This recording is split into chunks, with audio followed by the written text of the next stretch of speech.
सिर्फ एक ब्रेड के स्लाइस से बनाएंगे बहुत ही मज़ेदार सा नाश्ता, जिसको बच्चे तो क्या बड़े भी खाकर खुश हो जाएंगे। आप इसको बनाकर बच्चों के लंच में भी दे सकते हैं। इसके लिए 2 अदद अंडे हैं। सबसे पहले 4 चम्मच चॉप कटा हुआ इसमें प्याज डाल देंगे।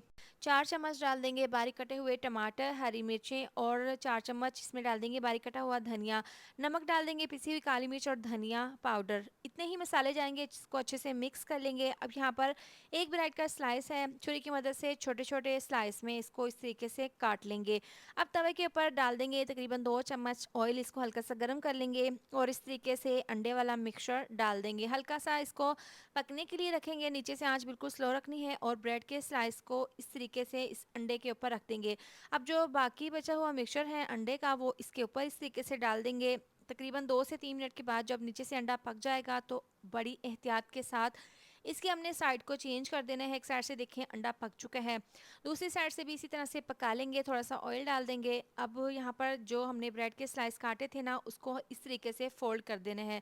इस तरीके से क्या होगा, ये बहुत ही मज़ेदार सा बर्गर जैसा हमारा ये अंडे का आमलेट बनकर तैयार है।